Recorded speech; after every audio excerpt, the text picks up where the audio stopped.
Teman-teman, welcome to my YouTube channel. Perkenalkan, nama saya Januaria Lanita Kelau, NPM 12200003. Di sini saya akan menjelaskan materi statistik tentang populasi dan sampel. Langsung saja kita lihat materinya. Kita akan melihat pengertian populasi. Populasi adalah wilayah generalisasi yang terdiri atas objek, subjek yang mempunyai kualitas dan karakteristik tertentu yang ditetapkan oleh peneliti untuk dipelajari dan kemudian ditarik kesimpulannya. Satu orang pun dapat digunakan sebagai populasi karena satu orang itu mempunyai berbagai karakteristik, misalnya gaya bicaranya, disiplin pribadi, hobi, cara bergaul, kepemimpinannya, dan lain-lain. Misalnya, kita akan melakukan penelitian tentang kepemimpinan Presiden Y, maka kepemimpinan itu merupakan sampel dari semua karakteristik yang dimiliki oleh Presiden Y. Bagian B, kita akan melihat tentang sampel. Sampel, bagian dari jumlah dan karakteristik yang dimiliki oleh populasi tersebut. Bila populasi besar dan peneliti tidak mungkin mempelajari semua yang ada pada populasi, misalnya karena keterbatasan dana dan tenaga dan waktu, maka peneliti dapat menggunakan sampel yang diambil dari populasi itu. Sampel yang diambil dari populasi harus betul-betul representatif atau mewakili. C. Kita akan melihat tentang teknik sampling. Teknik sampling atau teknik pengambilan sampel. Probability sampling meliputi simple random, proportionate stratified random, disproportionate stratified random, dan area random. Non-probability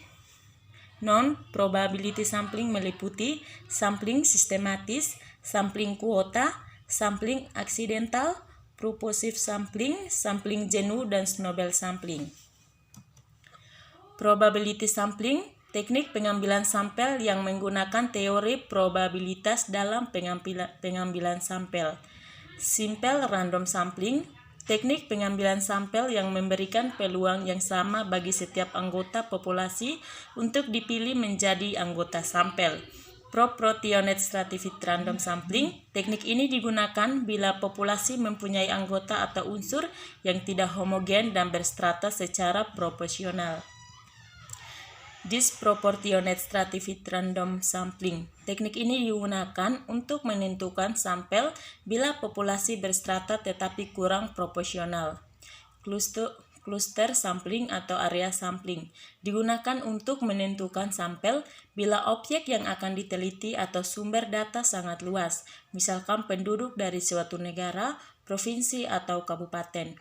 Untuk menentukan penduduk mana yang akan dijadikan sumber data, maka pengambilan sampelnya berdasarkan daerah populasi yang telah ditetapkan.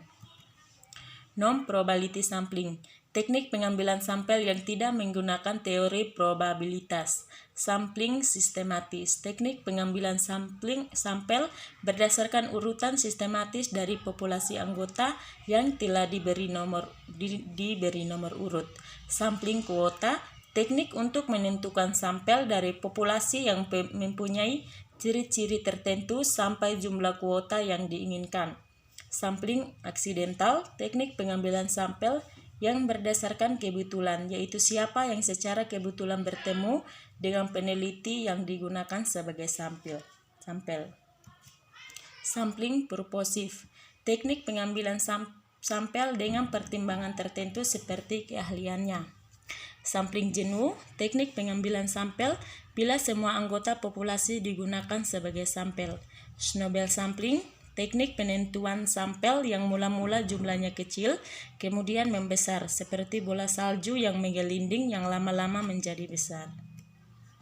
D. Kita akan menentukan ukuran sampel. Ukuran sampel yang tepat digunakan tergantung pada tingkat ketelitian atau kesalahan yang dikehendaki. Sekarang kita akan melihat tabel.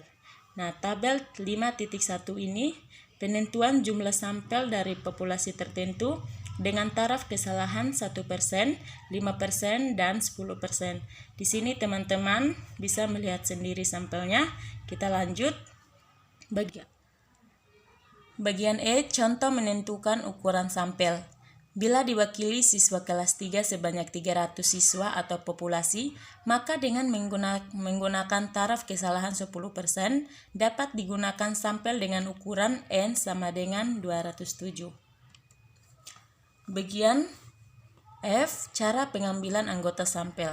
Pada teknik pengambilan sampel random, maka setiap anggota populasi mempunyai peluang yang sama untuk terpilih menjadi anggota sampel, maka cara pengambilannya bila nomor 1 telah diambil, maka perlu dikembalikan lagi sehingga peluang untuk setiap nomor untuk terambil akan tetap sama. Nah, baik teman-teman, sekian penjelasan saya tentang materi populasi dan sampel. Atas perhatian dari teman-teman, saya mengucapkan limpah terima kasih.